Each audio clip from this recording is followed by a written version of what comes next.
Boa noite, meus amigos. Boa noite, tudo bem com vocês?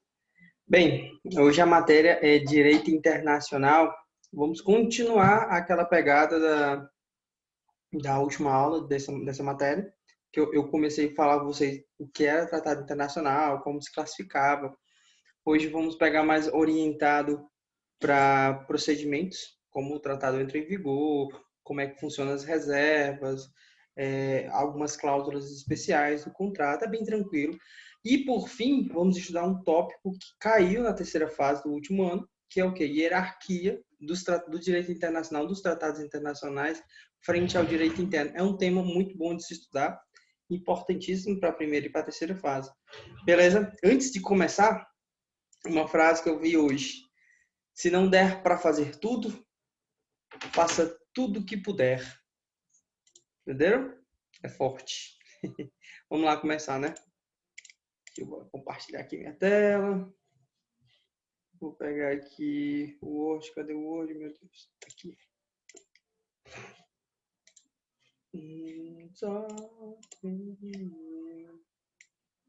Pronto. Creio eu que vocês já estejam vendo.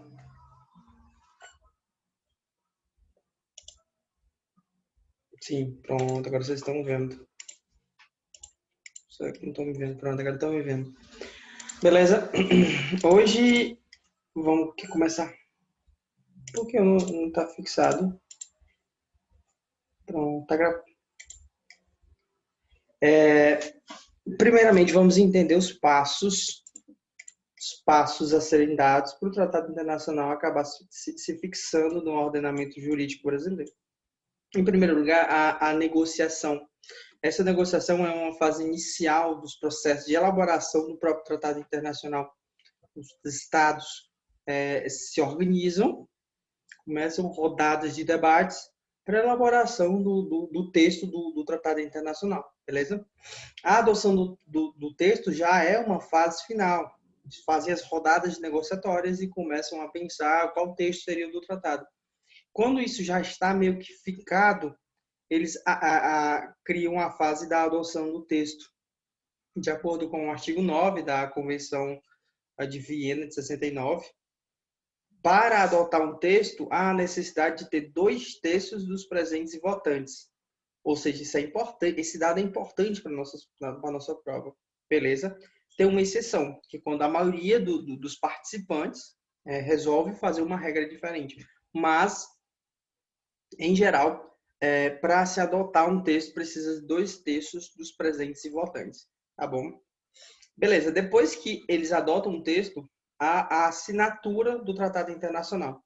Essa assinatura é um consentimento provisório, tá bom? O presidente da República, é responsabilidade do presidente da República, no caso aqui do Brasil. O presidente da República vai lá, assina o Tratado Internacional.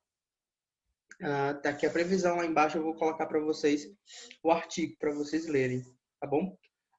Mas assim, qual é o efeito dessa assinatura?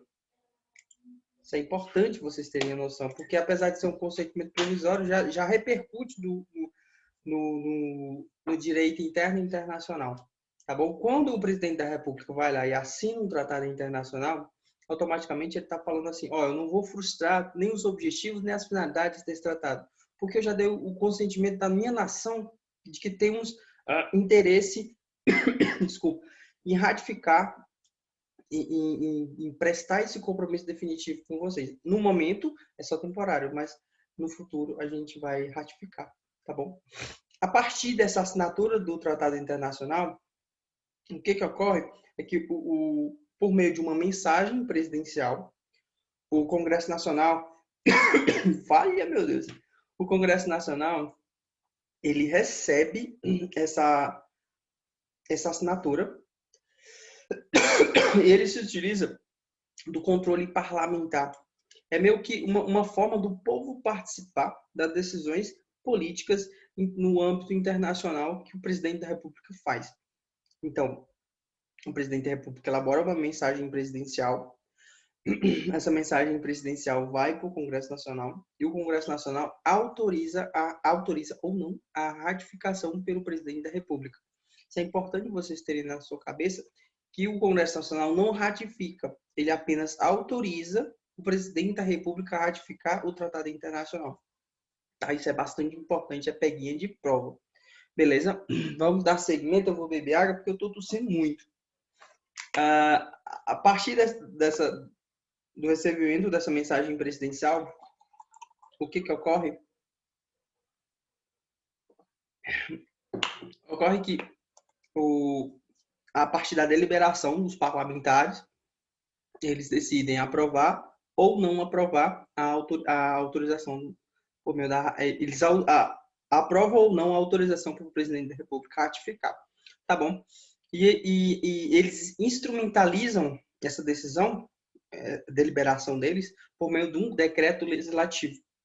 Tá bom? Então, a negociação dos tratados internacionais, depois a adoção do texto por meio de 2/3 dos presentes e votantes, depois o presidente da República assina. Depois disso, há um controle parlamentar que autoriza a ratificação do presidente da República do Tratado Internacional e essa autorização da ratificação ocorre por meio de um decreto legislativo, tá bom?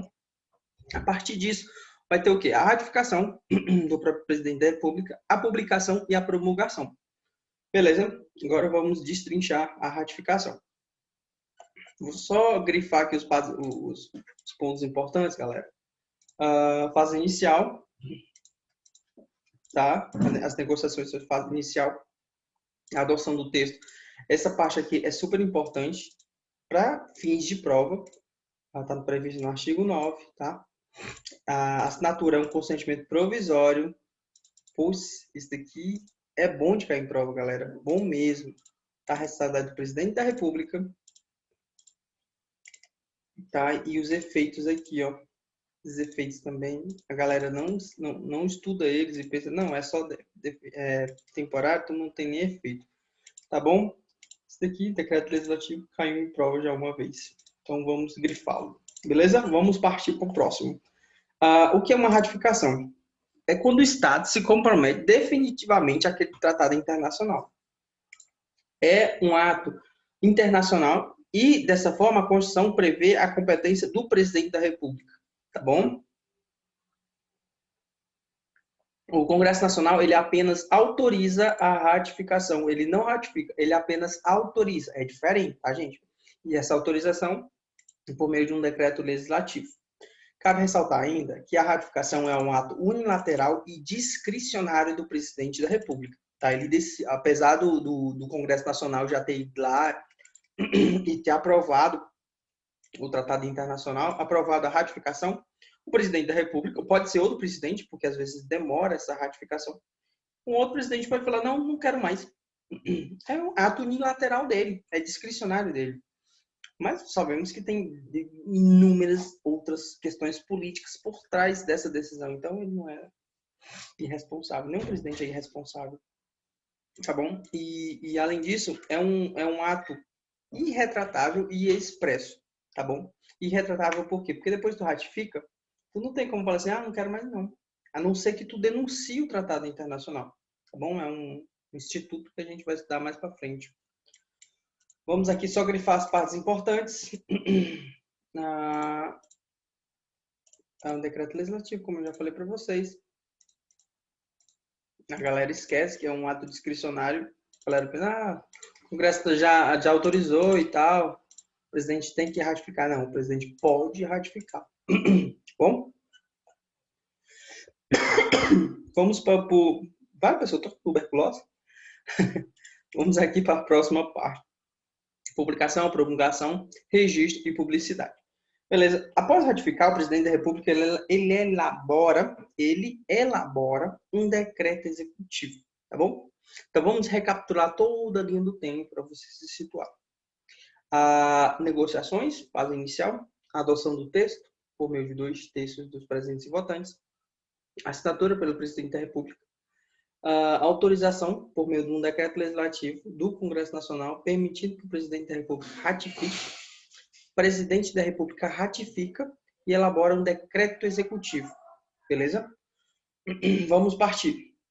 Esse decreto executivo, ele serve para internalizar no nosso ordenamento jurídico aquele tratado internacional. Tá bom? O que é promulgação? Promulgação é um ato que dá ciência que fala que a lei é válida, ela é executável e ela é obrigatória, tá bom? A partir dessa a partir gente, aqui a Síria. A partir dessa publicação, o que acontece? O que é uma publicação? Publicação é um ato de dar conhecimento ao público daquela norma.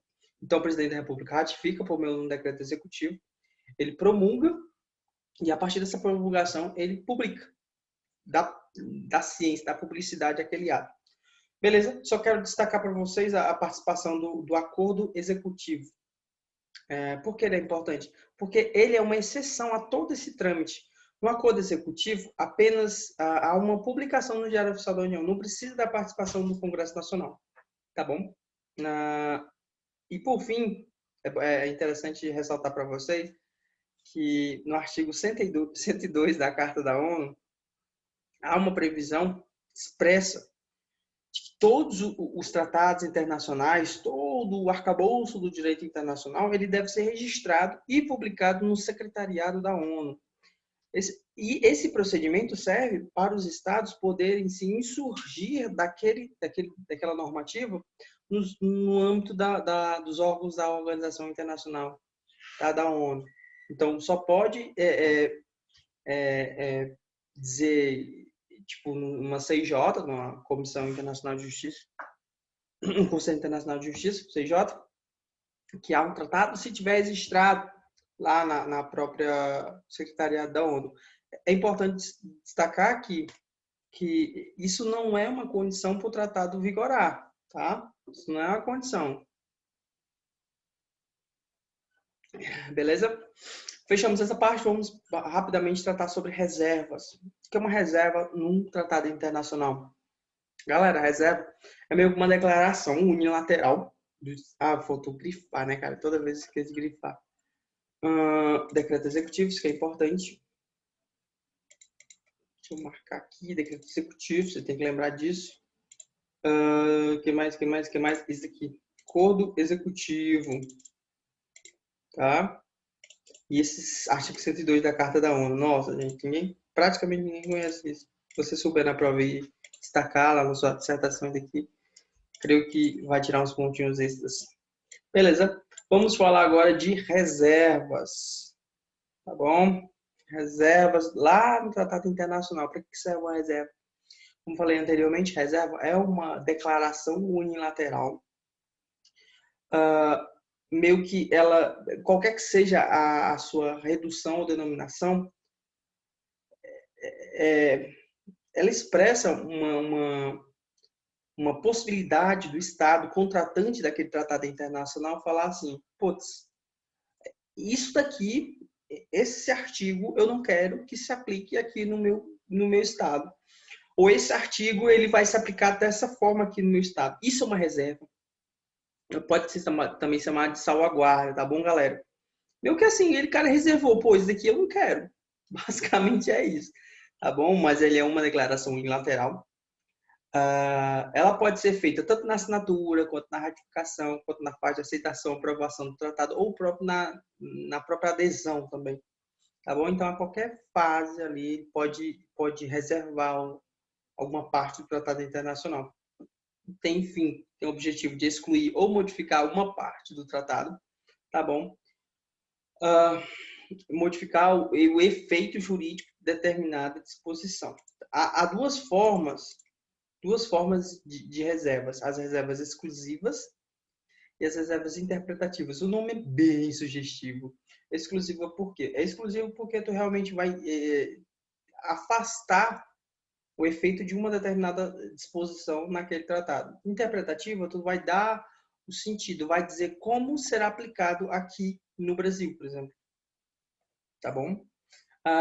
Mas tem uma pergunta muito capciosa. Vou só grifar aqui, né, gente? Tem que grifar, pô. Tem que grifar. Eu esqueço de grifar. Eu deixo aqui justamente para grifar. Modificar o extinguido, que é praticamente o conceito da... Tá bom? Vamos lá. Basicamente, há uma questão fundamental quando a gente trabalha com reserva. Porque assim, eu podia falar muitas coisas para você de reserva, mas eu tentei pegar coisas que dá para ser objeto de prova. tá? Uma das coisas que dá para ser objeto de prova, eu não entendo porque não fica a minha cara aqui, mas antigamente sempre ficava.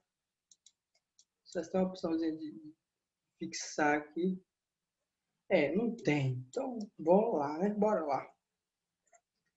Há uma grande controvérsia jurídica acerca de um tema. Deixa eu ver se é ele aqui mesmo. Trata-se da competência limitada do Poder Executivo. A formulação de reservas é competência só do Poder Executivo ou o Poder Legislativo também pode fazer reservas? Bem, a doutrina ela não é unânime aqui. A doutrina todos os lados aqui, dessa questão fundamental. Por exemplo, Francisco Rezec, que é uma referência no direito internacional, fala que apenas o Poder Executivo tem esse poder de fazer reservas. Já Valério Mazzoli, ele fala que o Congresso Nacional também pode reservar. Como já caiu em prova uma vez, ficamos com a tese, pelo menos eu fico, né, quando eu for para a minha prova, na primeira fase da diplomacia e cair lá uma questão sobre isso, eu marcaria que o poder do Congresso Nacional tem essa competência também para reservar, beleza? Porque já caiu numa prova do SESP da PFN, Procuradoria da Fazenda Nacional de 2007. Tá bom? Então, poder Legislativo e Poder Executivo podem reservar. Vou até grifar aqui conta cor para vocês no material saberem que é diferente. Pronto. Ficou bonitinho, né? Parece tipo aquele negócio de candidatura, tu clica no botãozinho e ele fica de outra cor. Vamos lá. Reservas de aprovação. A possibilidade que, havendo o desejo de reservar a assinatura. Sim, sim. As reservas, quando entram no ordenamento jurídico, isso é uma questão, tá? Quando o Poder Executivo reserva, na ocasião da assinatura do Tratado Internacional, elas podem ou não ser suprimidas pelo Congresso Nacional? Eis a grande questão. Por exemplo, o presidente da República faz uma negociação lá com seus chanceler, com seus diplomatas, nós, futuros diplomatas, fazemos lá a negociação, e acaba que há uma reserva no tratado. Há uma reserva lá no tratado, na hora da assinatura. Aí eu te pergunto, Poder Legislativo pode suprimir essa reserva? De acordo com o RESEC, poderia recomendar o abandono da reserva por ocasião da assinatura. Então, o RESEC fala que pode. Tá? Pode recomendar, não pode extinguir a reserva, mas ele pode recomendar. Já João Hermes Pereira de Araújo, citado por Mazzoli, ele fala que, uma vez apresentada uma reserva lá na assinatura do Tratado Internacional, o Congresso Nacional não pode suprimi-la. Isso já caiu em prova também, nessa mesma prova que eu falei para vocês, da PFN 2007. Então, assim, eu quando for na minha prova e cair lá, eu já saberia e colocaria bonitinho aqui. Bom, não sei vocês, porque tem doutrina do Francisco Rezec também. Possivelmente é questão doutrinária, choveria recurso, e a banca anularia ou trocaria de gabarito. Confessar que já caiu uma vez, a gente tem um posicionamento de uma banca, a gente pode argumentar futuramente. Tá bom? Então, lembrando, retomando, as duas questões fundamentais. Quem pode reservar? Poder Executivo ou Poder Legislativo? De acordo com Valério Mazzoli, o Poder Legislativo também tem competência para reservar. Tá bom? Outra questão fundamental é o seguinte. Presidente da República, na hora da assinatura, faz uma reserva. Poder Legislativo pode suprimi-la? De acordo com o RESEC, pode recomendar. De acordo com o Mazzoli, o professor João Hermes Pereira Araújo, não pode suprimi-la. Tá bom? RESEC sempre é do contra, né? Parece. Vamos lá. Processo de reservas. Tá? Quando o tratado é silente sobre essas reservas, o ordenamento jurídico deixa livre. Pode ser uma aceitação ou não, uma objeção daquela reserva, tá? Porque às vezes quando o tratado internacional já fala, já deixa disposto lá, já tem o procedimento, mas quando não tem, fica livre os estados contratantes a aceitarem ou não aceitarem por meio de objeções daquela reserva. Tá? A aceitação ela pode ser de duas formas, expressa e tácita. Via de regra é tácita, tá bom? Se os estados não formularem uma objeção, aquela reserva em 12 meses, tá? Da notificação, da data da notificação, tem-se por aceitado aquela reserva, tá bom? Agora vem outra questão fundamental, que essas questões matam a gente na hora da prova. Será que uma reserva pode ser retirada? Quando as objeções às reservas, elas também podem ser retiradas? Sim, uma reserva pode ser retirada a qualquer momento, desde que o Tratado Internacional não disponha de outra forma. Então, tudo é consensual, galera. Tudo é consensual. O tratado pode ter uma cláusula lá falando que as reservas não podem ser tiradas ou pode ser tirada de uma outra forma e tal. Mas, via de regra, pode ser retirada a qualquer momento. Desde que o Tratado Internacional não dispõe de uma forma diferente. E essa retirada, ela independe do consentimento dos demais, tá bom? Isso é super importante. Vou grifar aqui bem, se eu achar com mais forte que eu tiver aqui. Independe. Acho que do todinho só eu vou colocar aqui também, que é importante. Esse canto tem prazo. É bastante importante, tá bom? Entrada em vigor. Galera, aqui é bem rápido, não vamos estender muito nisso, não. Há duas formas de vigência. A vigência contemporânea e a vigência diferida. A vigência contemporânea, ela fala mais ou menos assim, entra em vigor após 5 estados ratificarem. Já a vigência diferida, ela fala o seguinte, após 5 estados ratificarem, teremos 60 dias para a entrada em vigor, ou seja, tem um lapso de tempo. Contemporâneo não, assim que chegarem àquela condição necessária, pronto, entra em vigor. Já a diferida não, o tempo, a vigência dela é diferida, para frente, tá bom? Tem um lapso de tempo entre as condições estarem todos ratificados e ela entrar em vigor. Aqui há uma figura da irretroatividade relativa. O que é isso? É quando o Estado manifesta seu consentimento em entrar num tratado internacional e ele vai sofrer os efeitos anteriores à entrada dele. Porque normalmente é sempre irretroativo. Ou seja, ele entrou agora, os efeitos vão servir para frente, daqui para frente. Mas em algumas ocasiões pode ser convencionado que ele entre e os efeitos retroajam. Essa irretroatividade fica relativa. Beleza? Isso nunca caiu em prova, é interessante vocês saberem e tal. Mas nesses daqui eu não vou nem grifar, eu vou grifar aqui, para vocês darem uma lida, algum material diferente, para não ficar só no resuminho que eu fiz aqui para vocês. Tá bom? Aplicação provisória dos tratados. Isso é lindo, eu já até sonhei que ia cair em terceira fase. Beleza? Seguinte, na Convenção de Viena de 69, há uma previsão da aplicação provisória dos tratados internacionais. Basicamente é isso, o tratado ainda não foi, todo mundo, não houve o consentimento definitivo ainda, mas o tratado já está valendo ali entre as pessoas.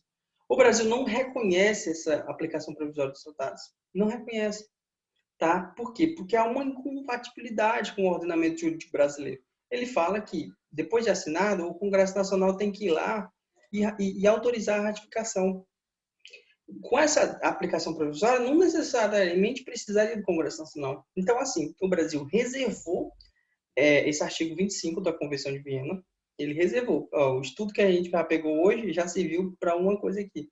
Esse artigo 25 é reservado. O Brasil não excluiu ele da eficácia de todo o tratado internacional que ele está seguindo agora. Tá bom, velho? Isso é super importante. Deixa eu marcar aqui essa parte aqui. Beleza? Notem isso daí, porque, pô, isso daqui é super importante. Agora chegamos ao fim da nossa aula. Os tópicos mais importantes, que realmente, cara, isso daqui é sangue, viu? Tem que saber disso.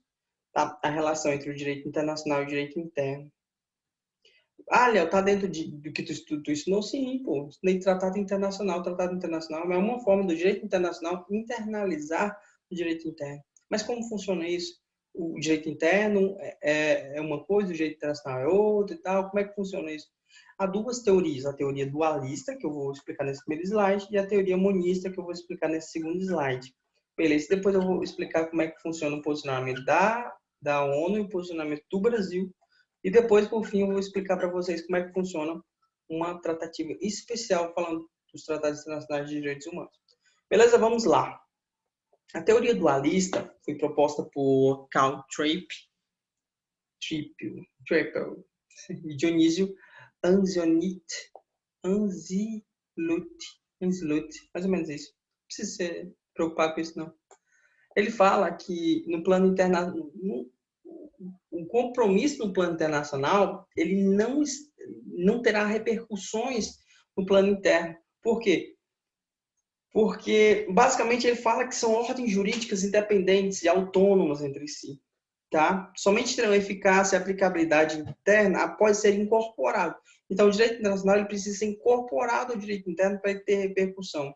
Dessa forma, não há conflito, porque o direito internacional incorporou-se ao direito interno, o que vai haver é um confronto em normas de direito interno. Beleza? Então, decora isso.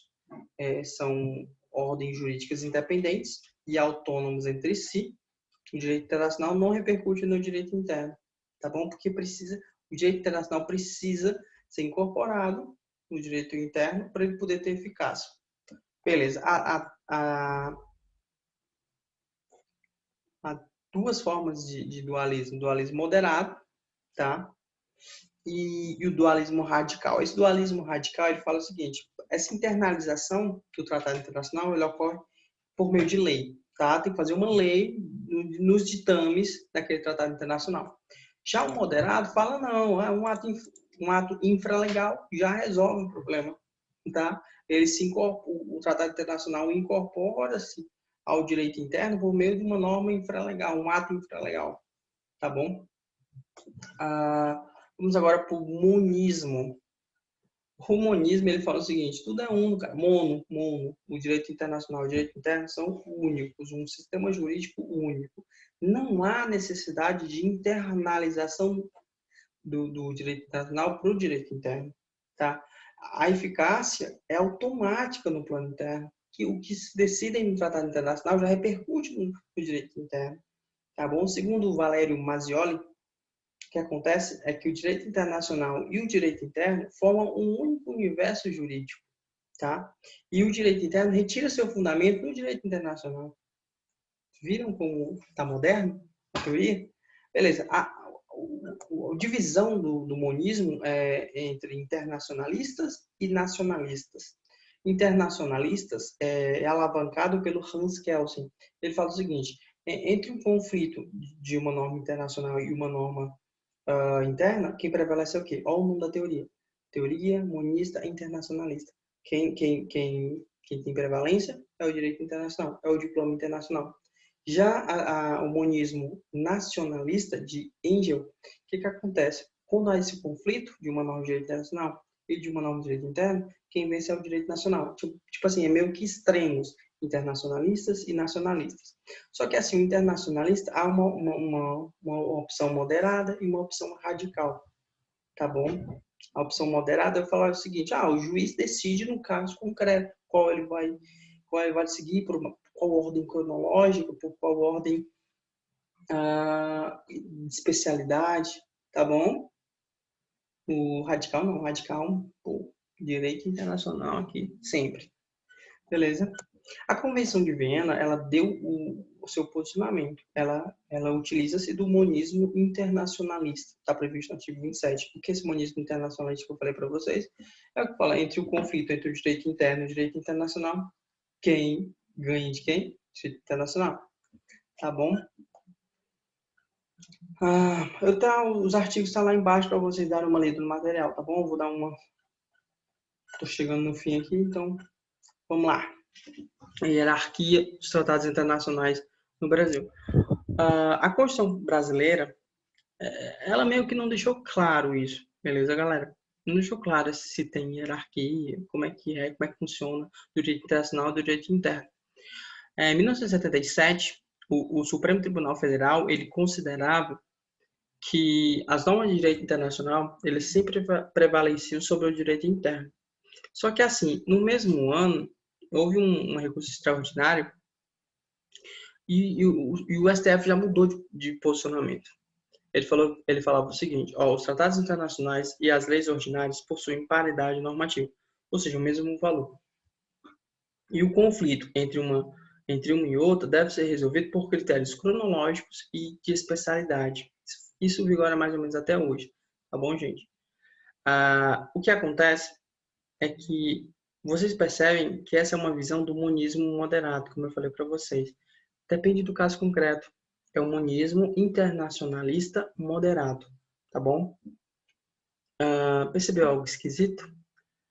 Não sei se você parou para pensar, mas, poxa, o Brasil também não adota o dualismo? E um doutrinador chamado Ildebrando Ascioli, ele fala o seguinte, poxa, há dois momentos na tratativa do direito internacional. O momento em que há a incorporação da norma do direito internacional no Brasil e o segundo momento que diz respeito à hierarquia no ordenamento jurídico brasileiro, depois que entra no ordenamento jurídico. E ele fala que, de certa forma, o dualismo, na forma moderada, também está presente na hierarquia das normas constitucionais. Beleza? Por quê? O que diz o dualismo moderado?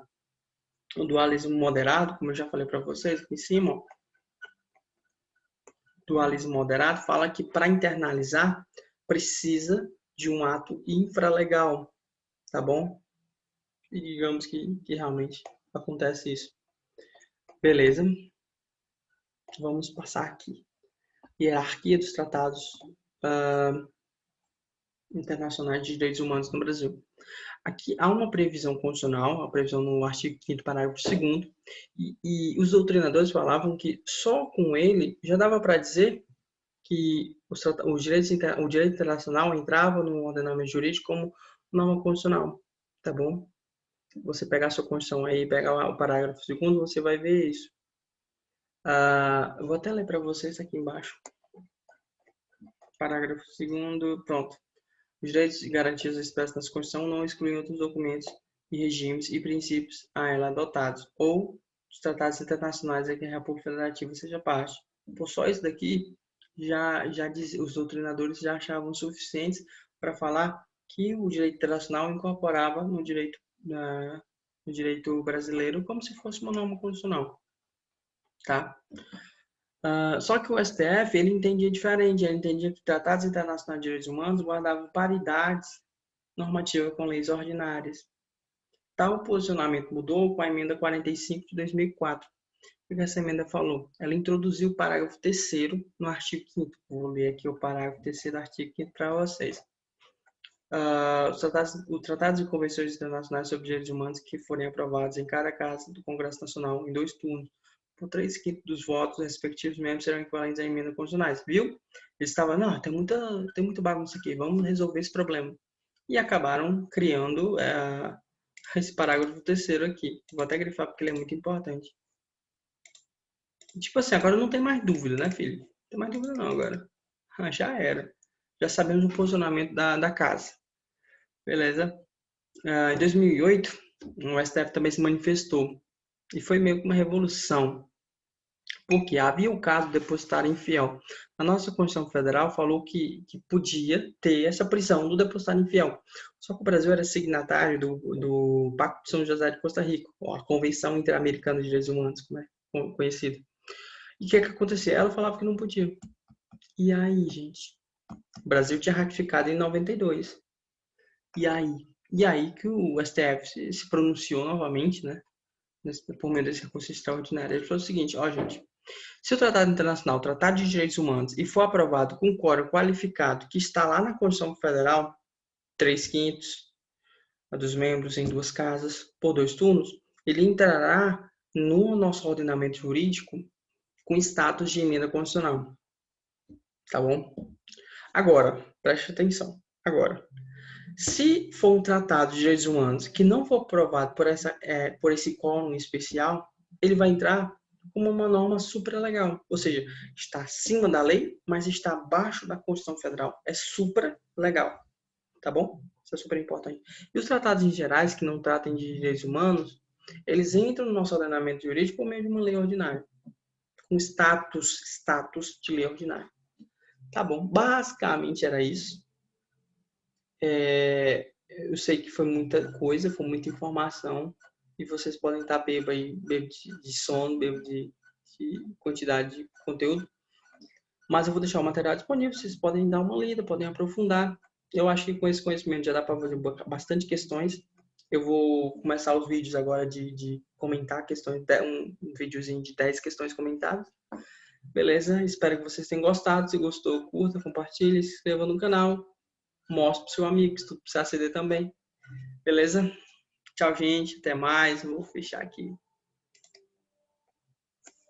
E corra atrás do seu sonho, viu? Porque se você não correr, ninguém vai correr.